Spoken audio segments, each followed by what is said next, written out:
Hi అండి. Welcome back to my channel. Nelluri వ్లాగ్స్కి స్వాగతం. నేను లీలా సుబ్రహ్మణ్యం. ఈరోజు వచ్చేసి మన వీడియోలో పీతల పులుసు ఏ విధంగా చేసుకోవాలి అనేది చూద్దామండి. పీతలు అంటే క్రాబ్స్, మా నెల్లూరు పక్క అయితే ఎండ్రకాయలు అంటామండి. ముందుగా వాటిల్ని శుభ్రపరచుకోవాలి. చూస్తున్నారు కదా, ఈ విధంగా అన్నింటినీ నీట్గా ఒక 2-3 సార్లు బాగా కడగాలండి. అప్పుడైతేనే మనకి పీతల కూర చేసినప్పుడు నీచు వాసన అలాంటిది ఏది ఉండదండి. ఇప్పుడైతే బాగా శుభ్రపరచుకున్న తర్వాత ఒక ప్లేట్లోకి తీసేసుకోవాలి. ఇప్పుడు స్టవ్ వెలిగించుకొని ఒక కడాయి పెట్టుకోవాలండి. దీనికైతే నేను ఇవి ఒక అరకిలో పీతలు ఉంటాయండి. వీటికి నేను ఒక ఉల్లిపాయని అలాగే ఒక టమోటాని తీసుకున్నాను. ఇప్పుడు వచ్చేసి ఒక 2 స్పూన్ల వరకు ఆయిల్ వేసుకొని అందులో ఉల్లిపాయలు వేసుకొని బాగా వేపుకోవాలండి. చూస్తున్నారు కదా, ఉల్లిపాయలు వేగే లోపల టమాటా కూడా కట్ చేసేసుకుంటున్నాను. ఒక ఉల్లిపాయ ఒక టమాటా సరిపోద్దండి, ఎక్కువ అవసరం లేదు. అలాగే 2 రెమ్మల కరివేపాకు కూడా వేసి బాగా వేపుకోవాలి.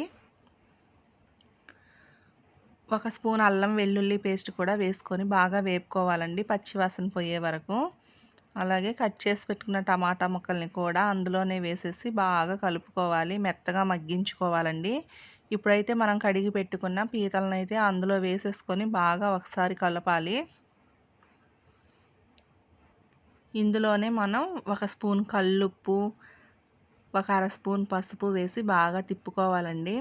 పీతలు చూసారా ఎలా కదులుతున్నాయో, ఇంకా బతికే ఉన్నాయండి అవి. ఇప్పుడైతే కొద్దిసేపు మూత పెట్టుకొని ముందుగా మనం ఒక నిమ్మకాయ సైజ్ అంత చింతపండుని నానబెట్టుకొని ఉండాలి. చింతపండులోంచి రసం అయితే తీసేసుకొని మళ్ళీ ఒకసారి మనం వేపుకోవాలండి పీతలను అయితే. చూస్తున్నారు కదా వీడియోలో చూపించిన విధంగా. ఇప్పుడు ఒక అర స్పూన్ ధనియాల పొడి వేసుకొని మళ్ళీ ఒకసారి కలుపుకోవాలి. చాలా అంటే చాలా టేస్టీగా ఉంటుందండి పీతల పులుసు. ఇంతకుముందు నేను వీడియోల్లో పీతల ఇగురు చేశానండి. ఇప్పుడు వచ్చేసి 1.5 స్పూన్ వరకు కారం వేశాను. ఆ పీతలు రొయ్యలు అనేటివి కొంచెం తీయగా అనిపిస్తాయి, అందుకని మనం కారం కొద్దిగా ఎక్కువే వేసుకోవాలి. ఇప్పుడు మనం చింతపండు రసాన్ని అందులో వేసేసుకోవాలండి. ఇంతకుముందు నేను పీతల ఇగురు చేశానండి, అది మన వీడియోలో ఉంటుంది. ఏ విధంగా చేశాను అనేది ఒకసారి చెక్ చేయండి వీడియోలోకి వెళ్ళి, కొత్తగా చూస్తున్న వారైతే.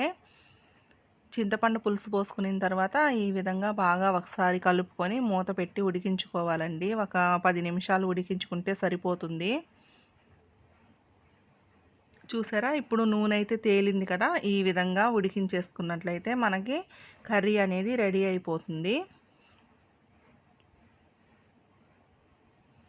చాలా అంటే చాలా బాగా కుదిరిందండి. చాలా ఈజీగా సింపుల్గా చేసేసుకోవచ్చు. చాలా టేస్టీగా కూడా ఉండిందండి. పీతల వేపుడు, పీతల పులుసు, పీతల ఇగురు అవన్నీ కూడా ఇలాగే చేసుకోవచ్చండి.